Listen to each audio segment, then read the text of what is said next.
hari imvugo uvuga mu rwego rwo kugira ngo wikururire abafana ko navuga kuko Kongo kuba yakoresha iriya mvugo we nka perezida ubundi ntabwo mu by'ukuri ari imvugo iba yagakwiriye kuvuga nk'umunyapolitike. Mu Rwanda twebwe mu Rwanda turavuga ahubwo amategeko aba yarashyizweho agira umurongo ntarengwa umuntu ashobora kurenga n'ubudasa ariko akankubwira nsigaye nkunda Bibiliya cyane. Njyewe nkanjye icyo nabatuma cyambere cyangwa ni ugukora ku buryo ko nibo bashyiraho amategeko, gukora ku buryo bashyiraho umushahara fatizo. Dukwiye kureba icyo kintu tukareba kuri wa muntu wo hasi, kuko bitabaye ibyo abakire bazakira cyane, twebwe abakene nyine dukomeze tujya hasi. Kandi amategeko aberaho kugira ngo aringanize abantu.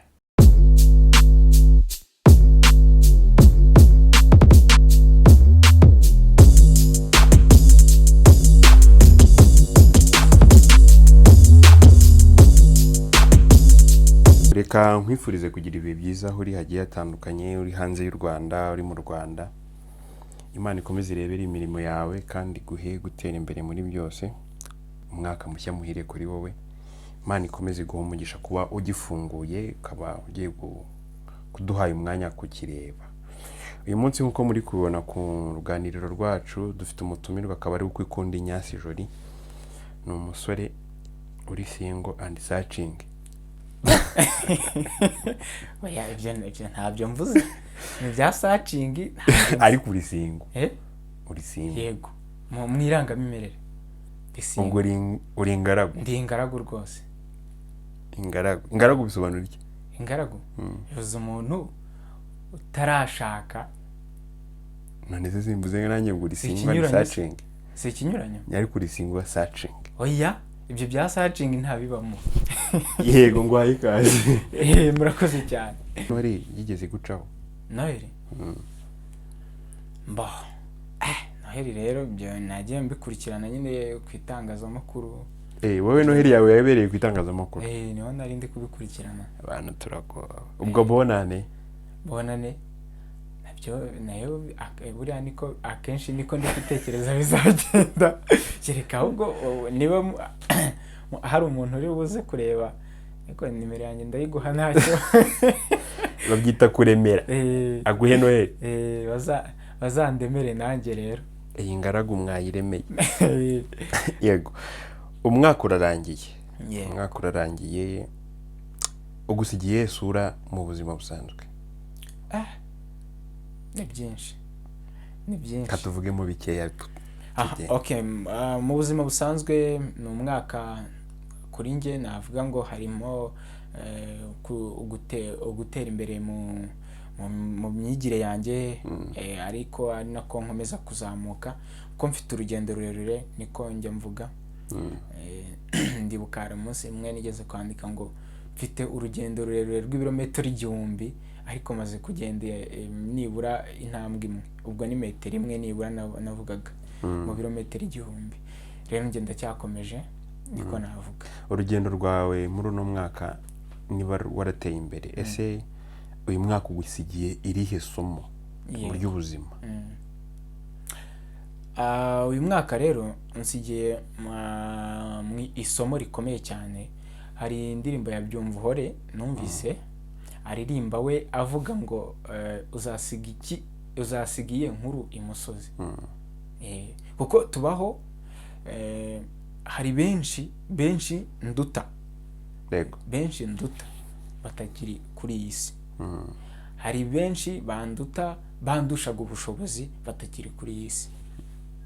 Ariko njye ndacyariho muri uyu mwaka, ndacyariho.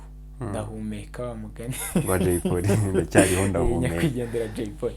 Hari benshi rero bandushaga ubushobozi batakiriho. Hari benshi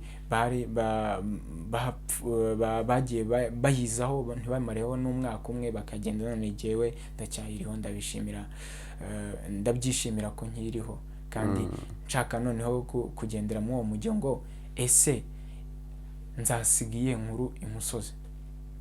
yego. Iyo urebye muri rusange ukareba mu buzima bwose bw'igihugu, ukareba ubuzima bwawe nk'uko wari umaze kubigarukaho, ubona ari igihe sura ki uyu mwaka noneho muri rusange, uyu mwaka usigiye iki igihugu muri rusange mu ishusho ngari? Umwaka mu ishusho ngari y'igihugu, uyu mwaka usize byinshi mu nguni zose z'igihugu. Ni umwaka usize ni umwaka usize bamwe mu banyapolitike twari dufite bayivuyemo, bamwe abandi twari dufite mu gihugu bigeze kugira influence mu gihugu batagihumeka umwuka w'abazima. Ni umwaka usize twungutse mu buvuzi, twungutse uruganda rukora inkingo mu gihugu. Ni umwaka usize Ircad Africa ije mu Rwanda kugira ngo ishinzwe ibintu bigendanye no kubaga, abantu bazadukurikirana bazi iby'ubuvuzi cyane, nibo bagira byinshi bavugaho. Ariko ni umwaka mu nguni zose z'igihugu ufite byinshi usobanuye. Ni umwaka wa 2023 aho itegeko nshinga twagenderagaho ryo ubwaryo ryavuguruwe. Ni umwaka urimo ubutabera. Ni umwaka aho Rusesabagina yasubiye muri Amerika. Ni umwaka Sankara yarekuwemo, ubwo ndi mu buvuga mu butabera. Ni umwaka abanyamakuru benshi bamwe na bamwe bafunzwe, abandi bakarekurwa. Ni umwaka navuga wabayemo byinshi cyane mu nguni zose zitandukanye. Yego, ibyo byose uvuze nibyo twari twifuza kuganira mu kiganiro. Twavuze ati tugiye kubiganiraho. Ati umwaka topic y'uyu munsi iravugira ati ese umwaka mu nguni zose z'igihugu wagenze ute, turebera hamwe ibyagiye bitambuka tukabivugaho tukigendera nyine. Tuvuga tuti hakorwa iki n'iki cyabaye giteye urujijo n'iki. Tukakivuga uyu munsi turi kuvuga kuri ibyo. Haramaze imyaka ingahe igiye gushira hari intambara iri gututumba hagati y'u Rwanda na Kongo. N'ejo bundi perezida wa Kongo yigeze kubirahira aravuga ati mwakongiye mukamba indi manda. Intambara ya Kongo uyibona gute? Ubona izarangira cyangwa se ubona ari ukuvuga gusa? Rero ibintu byo kuvuga ngo intambara ya Kongo ngewe nkiri umunyeshuri mu vanganzo ni no mu mateka y'u Rwanda. Kongo, kiriya gihugu cya Kongo cy'ubwacyo gifite amateka akomeye cyane ku Rwanda, n'u Rwanda rufite amateka akomeye kuri Kongo. Kuko nidusubira no ku gihe cy'abami, Ndahiro Cyamatare yishwe ku kagambane kansiburanye bunga na bene wabo bajuru na bamara, bigeraho yicirwa irubi rw'inyundo ngira ngo ni mu majyaruguru. Ariko urumva n'ubundi byari byose inkomoko yabye yavuga muri iki gihugu cy'abaturanyi ubu twita Kongo. Yewe nujya no kureba na Ruganzu Ndori yaguye mu burengerazuba hafi na Kongo. Rero none se uhamya ko aribo bamwishe se? Inde abo Kongomani aribo bushatse Ruganzu se? Oya, Ruganzu ntabwo yishwe n'abakongomani, ariko iyo ugiye kureba nawe bigendanye n'amateka uko yagiye ahinduka, usanga kiriya gice kijya kwegera Kongo by'umwihariko ku Rwanda gifite amateka akomeye cyane. None se uyobewe ko umurambo wa Perezida Juvenal Habyarimana wajyanwe muri Kongo nyuma yaho yaramaze kurasirwa mu Rwanda? Nindi uyobewe ko Perezida wasimbuye Juvenal Habyarimana yaguye muri Kongo?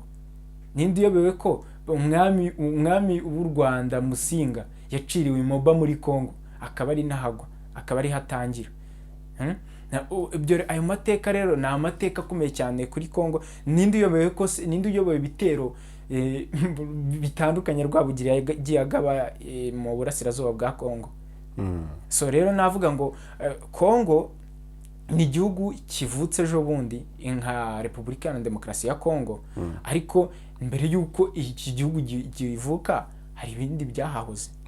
Rero navuga ngo ibyo kuvuga ngo intambara ngo y'u Rwanda ngo na Kongo ibyo ntabyo mbona. ntabyo mbona kugeza muri aka kanya. Yego. Iyo urebye intambara ya Kongo ukabona uko Tshisekedi ari kwiyamamaza, ntibyaba ari iturufu ari kugira ahagira ngo aho abanyakongo morali wenda yongera bamutorera indi manda cyane rwose. Erega iyo umuntu kandi mperuka ari uyoboye n'amajwi muri ino minsi. Niwe rwose, niwe kuko mu byari bimaze gutangazwa yari yanikiriye n'abandi barimo mperuka afite 70 yarabanikiriye uko byagiye bigaragazwa. Ariko icyo mpamya ntashidikanya ni ukuvuga ngo hari imvugo navuga ubundi strategie politique. Yego, hari imvugo uvuga mu rwego rwo kugira ngo wikururire abafana, ko navuga kuko Kongo kuba yakoresha iriya mvugo we nka perezida, ubundi ntabwo mu by'ukuri ari imvugo iba yagakwiriye kuvuga nk'umunyapolitike, kuko isituwe na miliyari 7 zirenga, ariko abayobozi b'ibihugu, ubwo ni ukuvuga abashobora kuba bayoboye repubulika ubwo n'abaperezida, abandi bayoboye ubwami ubwo n'abami n'abamikazi, n'abantu batarenga 200. Abantu batarenga 200 rero mu isi yose, abo bantu bashobora kuba bayoboye ibihugu byemewe nyine, ntabwo bagera kuri 200 byemewe. None ukambwira ngo umuyobozi w'igihugu runaka agize ukundi kuntu, usanga ko hari avuza imvugo nk'iriya, ni imvugo itoroshye, ariko ni imvugo we avuga agambiriye kugira ngo abone amajwi, kimwe nuko na Kabila hari izo yagiye akoresha. Rero biriya muri Kongo nkeka ko bakunda kubikoresha cyane. Hari byinshi byagiye biba, ntabwo ari bibaye muri uyu mwaka 2012 muzi byabaye, ni byinshi byagiye bivugwa, ni kenshi cyane byagiye bivugwa. Kongo n'u Rwanda kandi n'abaturanyi koko ni biri mu nzira kugira ngo bivugwe. Yego, reka twivire kuri Kongo twigire ku njyana y'ubutabera, kuko byose n'ubundi habiri ibyaha biberamo bigahita biza mu butabera, bagahita bafunga bagafungura bakagorora bakajya mu igorora. Iyo urebye ubutabera muri uyu mwaka ubuhiye ishusho muri uyu mwaka mu Rwanda? Ni ubutabera, hakozwe byinshi, havugwa byinshi cyane, byinshi cyane pe.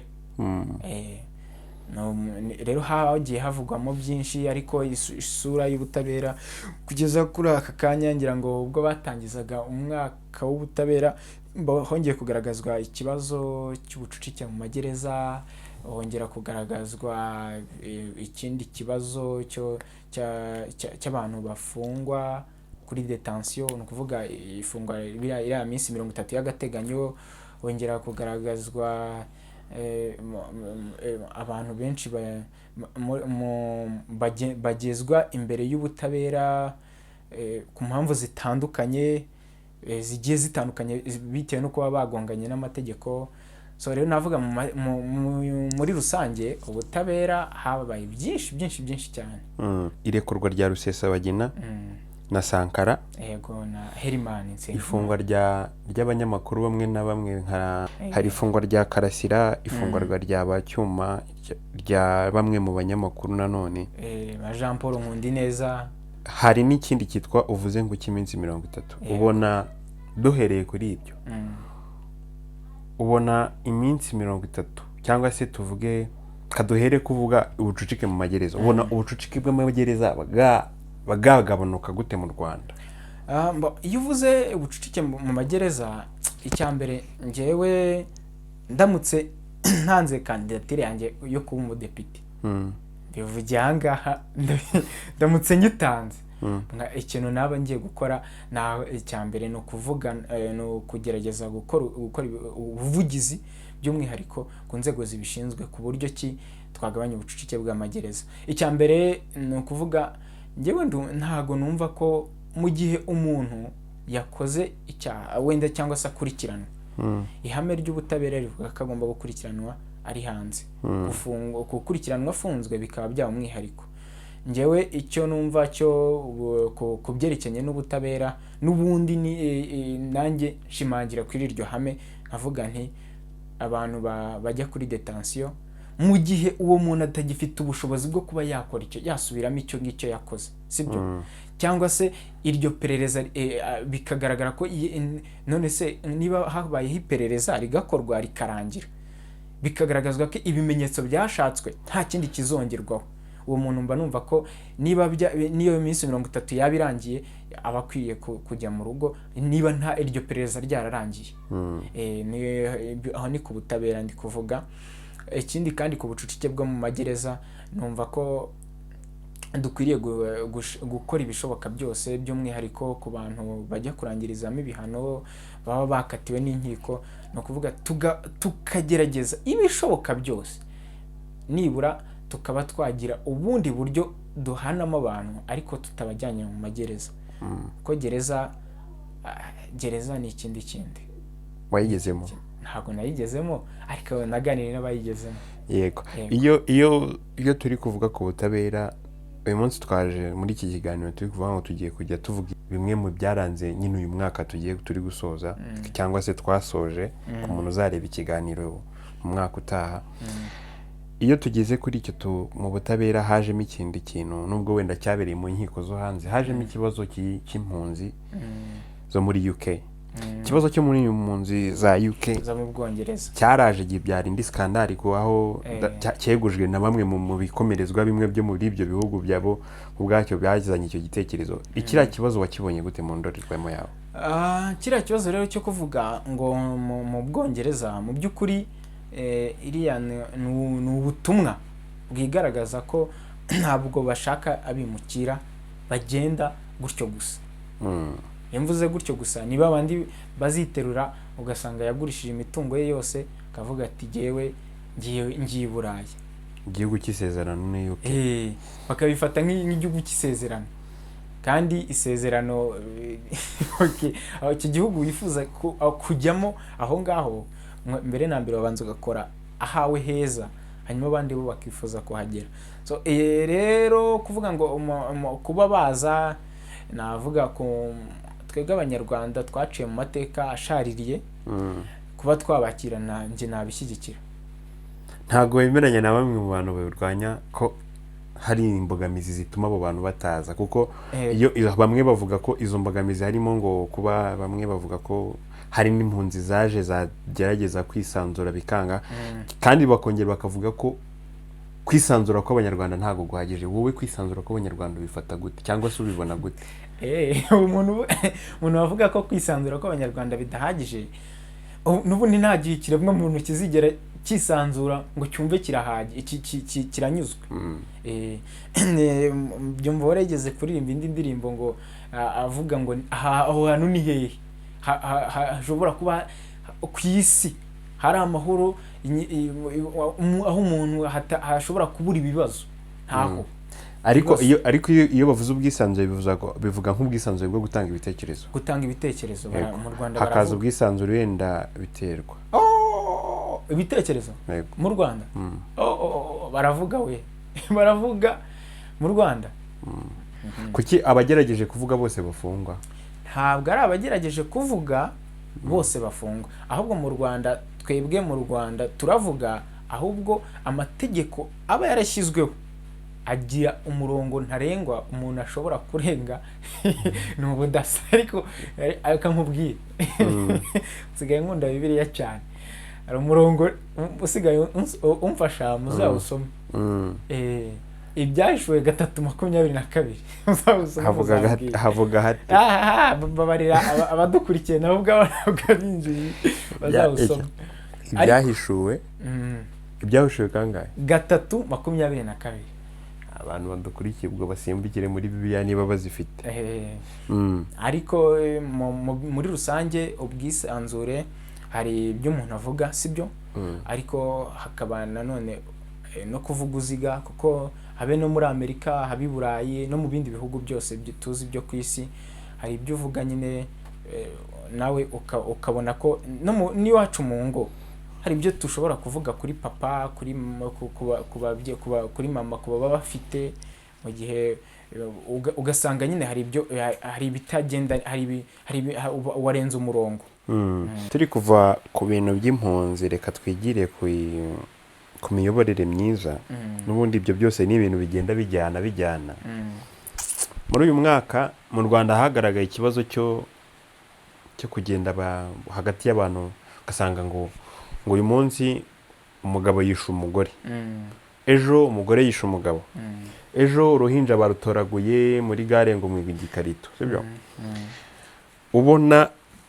ubona imibanire y'abaturage muri rusange irangije isize yihe sura ki mu maso yawe? Hagati y'abaturage by'umwihariko yego dufite umutekano, ariko sinzi wenda hari amakimbirane agenda avuka hagati y'umuntu ku giti cye n'undi, bikaba abanyarwanda bakwiriye gusobanurirwa, sibyo? tukava muri psychology bagira ikintu bita ngo ni automatic thought. Ikintu cyose kikujemo ugahita niba umuntu agukubise urushyi ako kanya ugahindukira uhita umwasa urundi. Ibyo bintu tukumva ko ntabwo tukimakaza umuco wo kumva ko ibyo bintu bitari byo, tukimakaza umuco ko hari ibyo dukwiye gukosora, ahubwo niba umuntu akugiriye ikintu kitari cyiza hakaba hari uburyo ki bwo gukemura icyo kibazo, aho hatabayeho kuba kwisanga umuntu yakora ikintu nk'icyo ngicyo. Kandi nanone usanga ubikoze bimugiraho ingaruka. Tekereza niba umuntu kwica umuntu bishobora kukugeza ku gifungo cya burundu. Ni ibintu bikomeye cyane. Iyo urebye imiyoborere myiza y'igihugu ukareba n'ababishinzwe ku ruhande rwa government, ubona hakorwa iki kugira ngo iyo miyoborere myiza ibe myiza cyane? Mbere na mbere navuga ngo buri muntu akwiriye gukora inshingano ze uko akwiriye kuba zikora. Niba uri umudepite ubikore koko, ko umudepite ni umuvugizi wa rubanda, abavugire koko. Niba uri umucamanza uca urubanza ariko utarenganya. Niba uri umugenzacyaha dukwiye kuba rega. Yewe kare nahoze mvuga ngo hari ibintu ndamutse mbaye nka depite nshobora kuba navuga by'umwihariko ku byerekeranye n'amategeko, sibyo? Nkimakaza umuco wo mu bantu ko abanyarwanda bishyizemo ko ahari igihano cya nyuma ari ugufunga, ku buryo n'umuntu niba naguciyeho nkagukubita urushyi wenda twaserereye, sibye ko bitari n'ibintu ni icyaha mba nkoze, ariko mu by'ukuri ukumva ko igihano cya nyacyo ari uko ngomba gufungwa. Icyo ntabwo ari cyo, ntabwo ariko njye mbyumva mu myumvire yanjye. Numva ko gufungwa byabaho, ariko tukagerageza nibura tugashaka ese ibindi bihano ko biba hari, tukareba niba nta bindi bihano twahawe abantu by'umwihariko ku byaha bidakomeye cyane, sibyo? Kuko ibyaha biba birutana, noneho abo bantu bakaba bahabwa ibihano, ariko bitajemo kuvuga ngo umuntu agiye kumara imyaka 2 muri gereza adakora. Kandi tuzi ko umutungo igihugu gifite wa mbere ari abaturage bakora. Niba umuturage yakoze n'iterambere agezeho by'ubwaryo ni igihugu kiba kiri gutera imbere. So rero njye numva ko ndi umwe mu bantu bumva ko ku byerekeranye n'imiyoborere dukwiriye kuyobora hakwiye kubaho imiyoborere ishingiye ku baturage, kandi tukareba neza tukagerageza gukora ku buryo buri muntu akora ikintu kandi akagikora neza mu buryo bwose aba yarabishinzwe. Turi gusoza ikiganiro cyacu, reka duse nk'abanyarukira gatoya ku nkuru update. Umuyobozi wa RDB Akamanzi yaraye ejo hashize yahawe umwanya ukomeye, usa nkaho ukomeye gukora muri NBA. Yego, nk'umuyobozi CEO ngira ngo gusa gukora muri NBA agize we kuba yageramo agakora muri NBA, numva ko niyasura nyine nziza y'igihugu wenda irimo irazamurwa ku ruhande rwe. ku ruhande rw'igihugu ni inyungu, kuko n'umwanya yari arimo hari undi munyarwanda ugiye kuwujyamo, kandi uko tugenda tuzamuka nanjye you never know. nawe waba depite. Ikibazo ni uko ukiri singo. Oya, umva nkubwire, ahubwo rero reka nkubwire niba utangiye kuzana ibintu nk'ibyo ngibyo. 2024 irashira niyamamaje, kuko kuba singo ntabwo bivuze, ntabwo mu Rwanda kuba depite ugomba kuba warashatse. Ariko nyine ku abenshi bazi ko kuba hari ugomba kuba wubatse, nyine ufite n'ibitekerezo byo kuba. Ni ikibazo njyewe, hari abantu byo usanga bafite imyumvire bakakubwira ngo kugira ngo ube umuyobozi ugomba kuba ufite umugore. Abundi iyo urebye bundi wenda tusa nk'abari kwiganira bisanzwe by'iki gihe, iyo urebye urushako rw'uyu munsi cyangwa umwari n'umutegarugori w'uyu munsi cyangwa se umusore w'iki gihe, ubona hari intumbero zo gushaka kigira. Intumbero zo gushaka cyane barazigira, no kutazigira. Njyewe kuvuga ngo intumbero zo gushaka sibyo, ariko muba mushingira buriya bizaza ibintu byo kuvuga ngo gushaka. Harya The Ben ntashatse uyu mwaka, none se 2023 sibwo The Ben ashatse na Pamela. None se The Ben ntiyaragize 37, Pamela ntafite 23, ubwo ni imyaka 37 23, ubwo ni imyaka yamurushaga ikigero 23, yes 36 ngira ngo, ko The Ben ndumva niba nibuka neza 87, imyaka igera kuri 13 hagati yabo sibyo. Wari uvuze akantu nibuka kandi uriya Prince Kid ntiyarushaga imyaka igera muri 11, ari uriya Miss Elisa. So rero wowe kumbwira ngo none se nibo baguha icyizere cyo kudashaka? Oya, ntabwo babicyizere cyo kudashaka. Uzashaka ufite 50. Ahubwo reka nkubwire, umuntu sibyo, umuntu ibikorwa wakoze nibyo bizagukurikira. Ntabwo kuba narashatse cyangwa ntarashatse ari byo bizankurikirana sibyo. Kuko ndaguha urugero, ubu ngubu iyo tuvuze Socrate, abana wari wumva bavuga umwana wa Socrate yabyaye? Ubu ngubu wari wumva nibura bavuga ngo Albert Einstein yabyaye nde? Wari wumva nyine kubera ibikorwa. Donc twebwe ni inkora sibyo. Gushaka ni byiza, ariko njyewe icyo nimirije imbere no kubanza kugira ibintu nkora. Nanjye hate ya nkuru nzasiga ku isi ni yihe. Iyo nkuru rero niyo nshaka. Kamubaza ikibazo kimwe. Yego. Tandukanyiriza gushaka no kubaka urugo. Gushaka no kubaka urugo. Iyo ushatse kubaka urugo ngiye kugusubiza. Nyine muhensubize kubyumva tu. Iyo gushaka ni kugenda mu rukiko, ubwo twebwe ni ku murenge, gasezerana, ubwo mba nashatse sibyo se.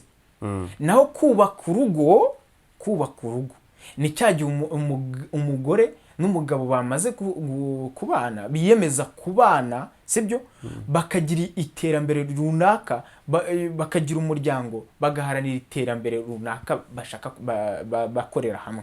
Naho gushaka dushobora no gushakana ariko urugo ntiturwubake sibyo se. Ubwo nibyo kubivuze nyine. None sibwo niba tugiye ku murenge kugira ngo wa mugani bya bindi abantu bari kwishyira, narindi kuvuga ngo abantu bishyiramo ko kugira ngo ube depite cyangwa kugira ngo uyobore bigomba kuba warashatse. Ubwo ntihari umuntu ushobora kugendera muri urwo rugare rw'ikinyoma kidafututse agahita agenda akajya ku murenge akubitana n'umuntu runaka wenda wifitiye ikibazo cy'ubushobozi, agahita amufatirana ku murenge bagahita basinya. Ubuzima bwakwigishije iki? Ubuzima bwanyigishije ko tugomba gukora cyane. Gukora cyane, nkunda gukora wenyine cyangwa gukorana n'abandi? Yaba njyenyine no gukorana n'abandi, byose ni ibintu ugomba kuvanga. Kavanga gute? Kugira ngo ukorane n'abandi buriya twiga, iyo turi kwiga mu ishuri ugomba gukorana na bagenzi bawe. Uko ukoranye n'abandi hari byinshi mugeraho sibyo, ariko ukagira n'undi mwanya wo kwikorana sibyo, ugakora nawe ibyawe, sibyo. wagiriye inama umuntu aka kanya wihebye wicaye nkanjye w'umushomeri, inama wamugira yamufasha muri uriya mwaka tugiye kujyamo? Umwaka wa 2024 navuga nti urubyiruko, by'umwihariko urubyiruko, abantu bose badafite icyo bari gukora, bareke bihangane, duhige akazi, tugashake nyine, nta yandi mahitamo, tugashake kandi dukora ko tubonye, ako tubonye kazatugeze ku kandi. Ni akahe kazi ubona urubyiruko rwakora hafi ya rwose rukagateza imbere kandi ku mafaranga ari aho ngaho? Amafaranga ari aho ngaho nyine amafaranga make ashoboka. Makeya, reka rero nkubwire, iyo uvuze ngo amafaranga makeya, amafaranga make mbavuze ni amafaranga y'amafaranga ushobora gukorera utaguhahira n'ibyo kurya nimugoroba. Okay. Buriya urugero, wowe n'urugero, umuntu ukorera wenda nk'igihumbi cyangwa 5,000 afite umuryango, ugakora amafaranga afatika 1,000 cyangwa 1,500 ukurikije n'umuryango, ni ku buryo bibaye hano wenda ari mu mujyi wa Kigali biragoye, no mu ntara biragoye, kuko niba azajya kugura ibyo kurya biragoye. Ariko inama namuha nanjye ariyo nakwiha, ni ukuvuga ngo njyewe, kandi iyo mbikubwira, iyo mbivuga, abanzi neza navuga babiguhamiriza. Iyo ngeze ku kintu cyitwa akazi, gapfa kuba ari akazi, uhita uba munyakazi. mba ndi munyakazi. No ku kiyedi ntagikora, ntugira ngo ndakubeshye, nta muntu wapfa kukindusha. Njyewe ihene nayitwara, guponda sima aho biri ngombwa nayiponda, n'akabeto wakamena. Beto wowe uzi amatafari uzi gutwika bona munyu cyangwa ruriba. Ruriba se yo bayitwika, ruriba kari inganda, ariko wagiye ureka.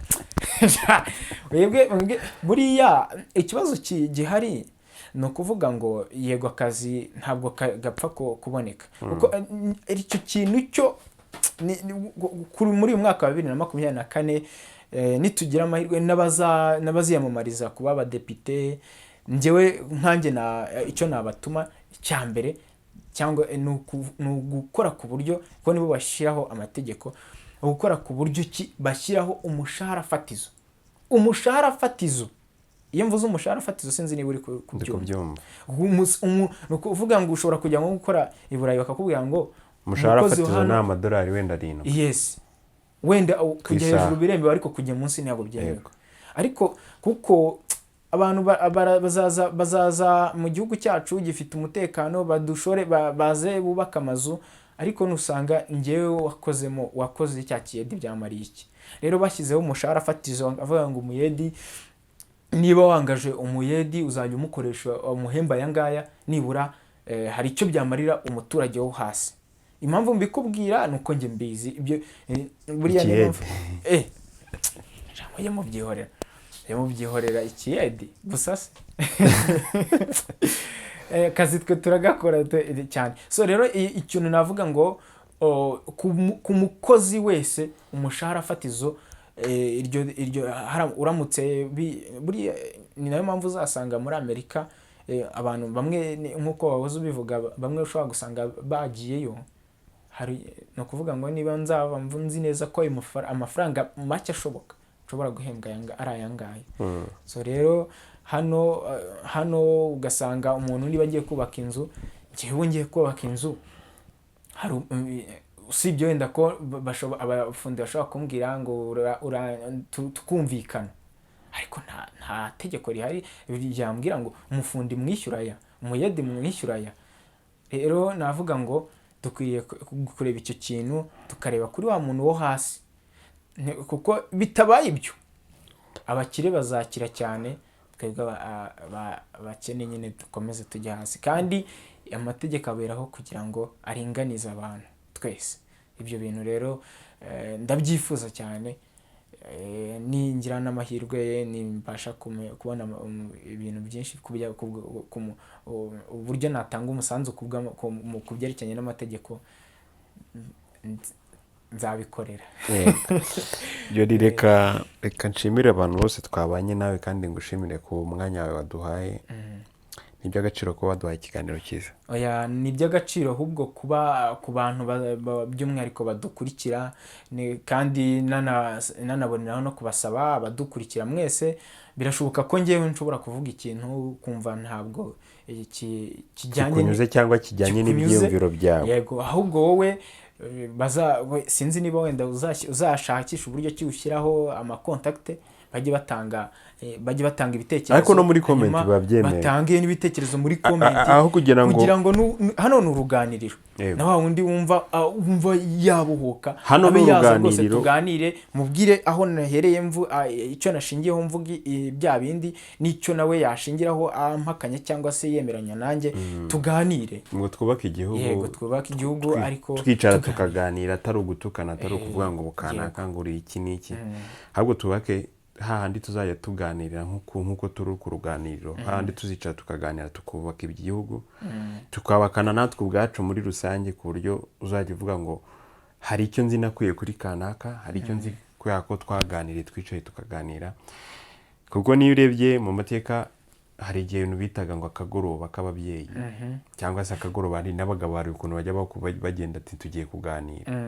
Biriya ntabwo ari uko batukana, ahubwo ni uko baba bari kuganira ku bintu bitandukanye.